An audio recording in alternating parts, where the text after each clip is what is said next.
हर हर महादेव। आज हमारे साथ ब्रह्मचारी ज्ञानानंद जी महाराज हैं, जो कि केदार भैरव के मुख अर्चक हैं। संत का जो जीवन होता है बहुत ही संघर्ष में, तपस्या में, साधना में होता है। तो महाराज जी, सबसे पहले हम आपसे जानना चाहेंगे कि आप किस उम्र से इस मार्ग में आए और क्या क्या आपने जो है सामना किया समस्याओं का। जय श्री केदार, नमः शिवाय।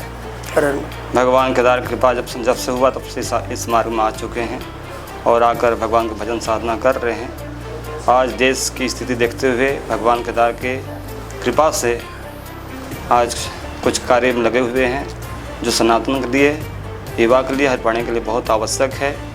अगर हम ऐसा नहीं करेंगे तो हमारे जो भी देश की स्थिति हो रहा है तो ठीक नहीं हो सकता है। इसलिए विश्व शांति महायज्ञ के रूप में भगवान केदार की असीम कृपा से ये बहुत ही बड़ा कुछ आयोजन की तैयारी अनंत कृपा से होने जा रहा है।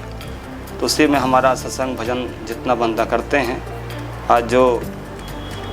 आज हमारे जो समय दिख रहा है युवाओं में, लोगों में जो मनमानी कर रहे हैं, जो समय को समझ नहीं रहे हैं, जो मन को काबू नहीं रख पा रहे हैं, जो मर्जी बोल रहे हैं, जो मर्जी कर रहे हैं, संस्कारहीन होते जा रहे हैं, बोलते हैं परंतु अपने संस्कार को नहीं बचा पा रहे हैं। इससे बचाने के लिए, ताकि वो अपने आप को बचा सके, अपने समय को अच्छा प्रयोग कर सके, इस उपलक्ष्य में हमारा रात दिन प्रयास लगा है कि हम लोग कुछ अच्छा कार्य करें जिससे हमारा देश की स्थिति ठीक हो, हमारे हर प्राणी का स्थिति ठीक हो, सबको सद्बुद्धि ज्ञान प्राप्त हो, हमारे युवाओं का, हमारे बच्चों का, हमारे जो भी परिवार लोग हैं, भक्त लोग हैं, सबको।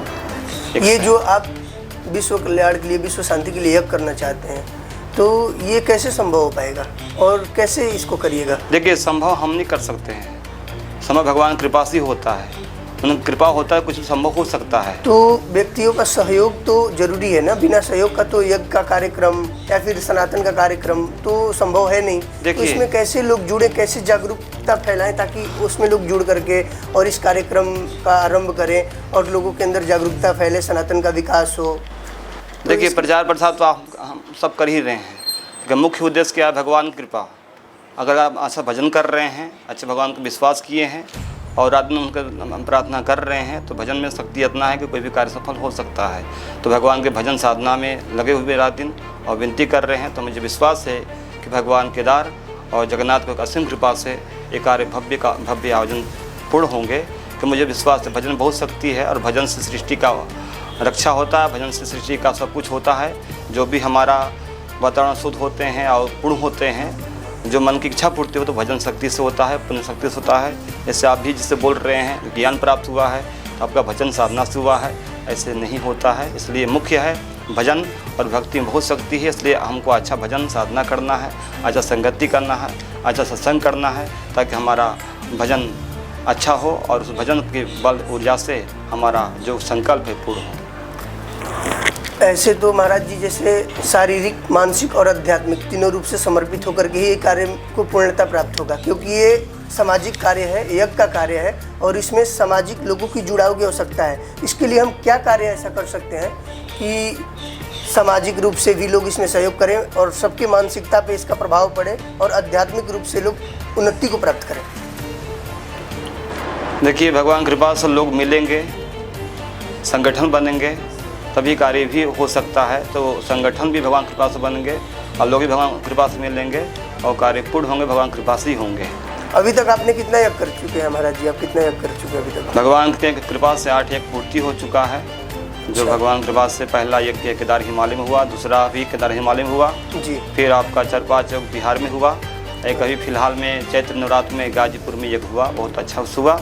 और अभी फिलहाल तैयारी चल रहा है दिल्ली नोएडा का, और आगे नर्मदापुरम में एक स्थान होशंगा पड़ता है। आप अभी तक जो 8 यज्ञ किए महाराज जी, तो इसमें सबसे उचिष्ट स्थान कहाँ लगा जहाँ की मतलब बिल्कुल आनंद आ गया और वहाँ के लोग जागरूक हुए, वहाँ के लोगों ने अपना शारीरिक रूप से भी सहयोग किया और वो अध्यात्म को प्राप्त हुए? जो आपकी लक्ष्य है कि लोग जागरूक हों, सनातनी हों और अपना आध्यात्मिक उन्नति हो, सांसारिकता से विलक होकर के आध्यात्मिकता की महत्वता को समझे, तो ऐसा आपको कहाँ लगा कि ये स्थान के लोग ज़्यादा जागरूक हुए?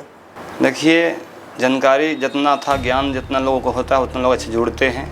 और जहाँ जहाँ जग किए वहाँ हर व्यक्ति मन से जुड़े और सब जुड़ने की कोशिश की। जितना ज्ञान था, जितना उसके पास सामर्थ्य ज्ञान था, वो सब लोग सेवा किए और कहीं कोई स्थान खराब नहीं दिखा, सारे स्थान ठीक मिला और भगवान की कृपा से यज्ञ भी ठीक हुआ।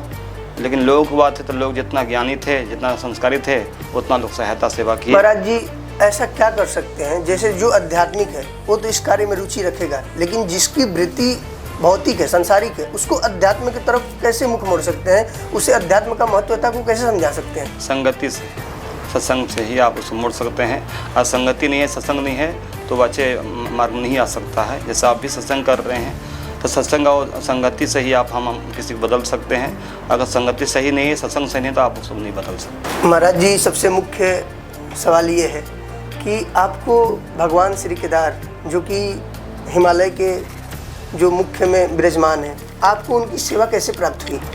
देखिए, बहुत लंबी कहानी है। बिना तपस्या का, बिना कर्म को कुछ प्राप्त नहीं होते हैं। हम बचपन से भगवान शिव का बहुत प्रेमी है। मेरा सब कुछ वही है, माता पिता गुरु सब वही है। जो 10-11 साल की उम्र में सब कुछ त्याग करके आज अज्ञातवास में आज भी हैं, जो 28 साल उम्र हो चुका है, जो भगवान के साथ ही रहते हैं, वही सब कुछ है। उनसे हर बात बोलते थे कि मुझे आपके पास जाना है, जहाँ आपका स्थान है मुझे वहीं ले चलो।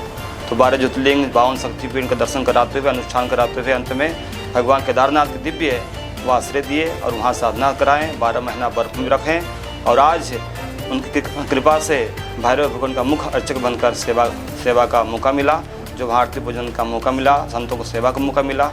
तो तपस्या किए भगवान केदार का आज भी कृपा है और उनकी कृपा से परिश्रम तपस्या करते हुए आज यहाँ तक पहुँचे हैं कि विशांति महायज्ञ के रूप में मुझे सेवा प्राप्त हुआ है। और विशांति महायज्ञ हर प्राणी के, हर देश के लिए बहुत ही कल्याणकारी है। इसलिए इस विशांति महायज्ञ का मुख्य उद्देश्य क्या है कि हमारा देश का स्थिति है, वातावरण शुद्ध कैसे हो, हमारे प्राणियों की जो स्थिति हो, जो आसुरी शक्तियाँ जो पूरे संसार में व्याप्त हो रहा है, आसुरी शक्ति को समाप्त करने के उपलक्ष्य में दैवीय शक्ति को सुरक्षा हेतु यह आयोजन किया जा रहा है। आपके अंदर ये प्रेरणा कहाँ से जागृत हुआ? विश्व शांति महायज्ञ का ये लक्ष्य इतना ये साधारण तो है नहीं, ये बिल्कुल असाधारण है और अद्वैत स्वरूप में है, क्योंकि प्रेरणा भगवान केदार के द्वारा ये स्थापित हुआ है। किस स्थान पे ऐसा लगा कि हमें ये कार्य करना चाहिए, हमें अपने सनातन की रक्षा के लिए, ऐसा कब महसूस हुआ? जब कोरोना महामारी आया था, जब हम बर्फ में तपस्या कर रहे थे, तो उस तपस्या के बाद जब कोरोना बहुत हाहाकार मच गया, अंत में भगवान केदार के कृपा से उनके द्वारा यज्ञ हुआ कि तुमको नीचे जाना है। हम हिमालय से कभी नीचे नहीं आते थे, 12 में ऊपर रहते थे, तो बोले कि तुमको नीचे जाना है। कोरोना महामारी के रूप में देश की कोई संकट आ गया है, तो समाधान के रूप में कुछ थोड़ा अनुष्ठान करना है, ये संकेत दिए। तो हम नीचे उनके आज्ञा से आए। तो वहाँ पर एक जामू गांव है, जामेश्वर मंदिर। तो उस परिस्थिति में, कोरोना हाहाकार, उस स्थिति में भगवान केदार की कृपा से भव्य यज्ञ का आयोजन कोरोना महामारी के ऊपर किया गया। उससे कोरोना समाधान हुआ और उसके द्वारा असली कोरोना जो हमारे प्राणी में लगा हुआ है, जो समय को समझ नहीं पा रहे हैं, अपने आप को समझ नहीं पा रहे हैं, जो हर समय हर चीज़ को उपहास मस्ती में समय बर्बाद कर रहे हैं, तो इस उपलक्ष्य में एक असली कोरोना मारने के लिए भगवान विशांति महायज्ञ का आयोजन किया है, जिससे बच्चों को अच्छा संस्कार मिले, अच्छा संगति मिले, अच्छा जीवन बने। इस उपलक्ष्य में विशांति महायज्ञ रखा गया है। संसार में तो हर प्रकार के प्राणी विराजमान रहते हैं, सतोगुणी, रजोगुणी, तमोगुणी, और तीनों को मिलाकर के ये संसारिकता का महत्व है। तो उसमें कैसे संगति बदली जा सकती है, कैसे लोगों का एक चयन किया जा सकता है? देखिए, आप जग नहीं है, जग से आप संगति से, आप भजन से कुछ बदल सकता है। आप में भजन सही है तो 10 को बदल सकते हैं, भजन से है तो आप किसी को नहीं बदल सकते हैं। तभी आपने अपने आप को बदलना पड़ेगा, अपने भजन को, अपनी साधना को, अपने कर्म को, अपने विचार को ठीक कीजिए, तो आपके आसपास हर व्यक्ति बदलने को। इसकी शुरुआत कैसे की जा सकती है? तो आप जो बता रहे हैं कि भगवान श्री केदार की प्रेरणा थी, तो आपके अंदर ये प्रेरणा क्या, मतलब भगवान श्री केदार से आपका, जैसे उनका वचन आपको कैसे प्रेरणा मिली, कैसे उनसे उनका आज्ञा मिला आपको? क्या अनुभव रूप में मिला, या साक्षात्कार रूप में मिला, या स्वप्न रूप में मिला? देखिए, अगर आप एकांत में बैठेंगे, साधना करेंगे, तो अंदर में अपने आप एक विचार आना शुरू हो जाएगा। वैसे संकेत भगवान देते हैं। भगवान बाहरी संकेत नहीं देंगे आपको।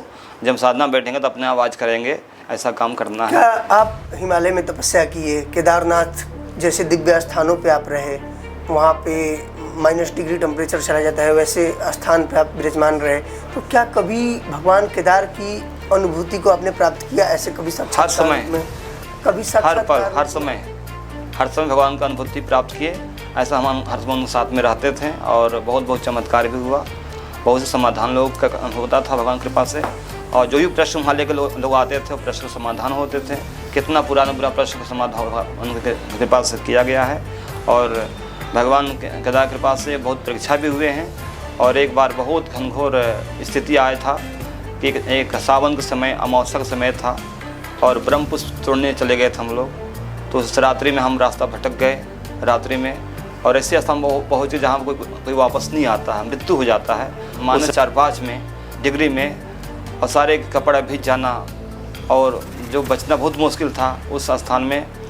पहाड़ के ऊपर गुफा में 10-11 बजे रात में भगवान की वो दिव्य शक्तियों का एक साक्षात्कार हुआ, जो नहीं बताना चाहिए चीज़ों को।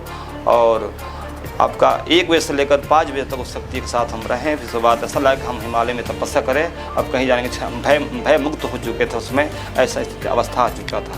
फिर भी भगवान कृपा से ऐसा लगा कि मेरा साधना किसी के नुकसान न पहुँचाए, क्योंकि हमारे बिना केदारनाथ की स्थिति खराब हो चुका था। एक वहाँ के अभी क्षेत्रपाल रूप में थे, इसलिए वहाँ स्थिति खराब था, इसलिए मुझे केदारनाथ फिर वापस आना पड़ गया।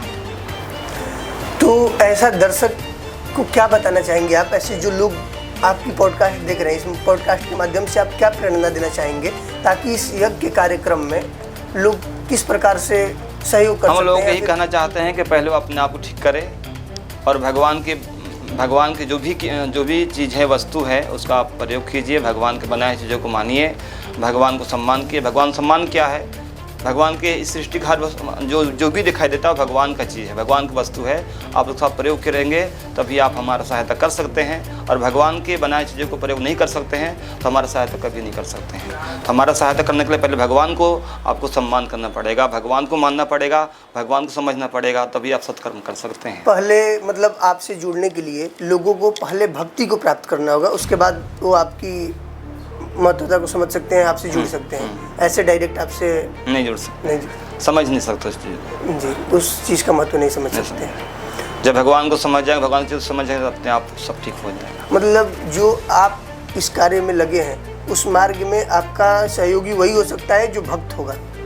हर प्रकार के व्यक्ति इसमें आ नहीं सकते हैं, सहयोग में नहीं आ सकते हैं, कर नहीं सकते हैं। क्या आपका ये कार्य जो है पूर्ण सात्विकता के लिए है, सनातन की स्थापना के लिए है, या फिर कैसे? देखिए, सृष्टि नियम से बना है। सनातन क्या है? नियम है। शास्त्र क्या है? नियम है। पुराण क्या है? नियम है। भागवत का है? नियम है। हमको नियम सिखाता है। हम नियम छोड़ेंगे तो हम अच्छा कैसे बन सकते हैं? इसलिए नियम पकड़ेंगे तभी हम सनातनी बन सकते हैं। और नियम का पहला सनातन का पहले नियम है संस्कारवान बनो, चरित्रवान बनो, तब सत्कर्म करो। ये सनातन का नियम है। प्रणाम करो, सभी को प्रणाम करने सीखो। प्रणाम कैसे किया जाता है? लोगों ऐसे सलामी नहीं, या तो पैर छू को प्रणाम करना चाहिए या तो हाथ जोड़ कर प्रणाम करना चाहिए। 2 ही प्रणाम विधि है, और दूसरे जो प्रणाम करते हैं वो पाप के भागी बनते हैं। इसलिए प्रणाम का भी विधि विधान है, सबका नियम है। तो जो नियम मानता है वही सनातनीय है। और आज के लोग तो सब मुसलमान बन चुके हैं, न सीखा है, न जनेऊ है, न टीका है, न कुछ है, सिर्फ बड़े बड़े बात बोलते हैं। इसलिए हमको अच्छा हिंदू बनने के लिए इस सनातन शांति महायज्ञ का आयोजन किया जा रहा है, ताकि हमारे हर बच्चे का, उस सृष्टि का हर युवा, जितने भी हमारे हिंदू भाई है, सबके सिखा हो, टीका हो, जनेऊ हो, सब संध्या करे। वही सनातन असली सनातनीय है। आज जिसके पास सिखा नहीं है, टीका नहीं है, जनेऊ नहीं है और संध्या नहीं, वो मुसलमान है। क्या आपको लग रहा है कि इस कार्य से फिर से राम राज्य जैसी स्थिति जागृत हो सकती है? हमारा कर्म है कर्म करना। हम कर्म करें, भगवान की मर्जी क्या है नहीं पता। भगवान सेवा, हम सेवा करेंगे। जो मन में विचार उसको पूर्ति करना, जो संकल्प हो सेवा कीजिए। आगे क्या हो, आगे भविष्य उनको पे छोड़ना है। क्या ठीक होगा क्या नहीं ठीक होगा हम नहीं जानते हैं, लेकिन वो जो सेवा दिए है, जो आपका संकल्प, उसको आगे बढ़ते रहिए, भगवान सब करेंगे। तो आपको जो है अगला यज्ञ आपका कहाँ पे संभव हो सकता है? देखिए, मेरा तो प्रेरणा 5 से 51 का संकल्प है। यज्ञ हर जगह होते रहेंगे। कब कहाँ होंगे पता नहीं, भगवान कब कहाँ करा देंगे। जैसे गाजीपुर, हमें नहीं पता गाजीपुर में जगह हो जाएगा, लेकिन जगह हो गया। आपको कैसे, क्या मतलब आभासीकरण हुआ, कैसे आप उस स्थान पे पहुंच गए? एक संकेत होता है कि इस स्थान पर जाना है, यज्ञ क्या आयोजन। बार बार सबके बार बहुत दोहरा रहे हैं नेताजी।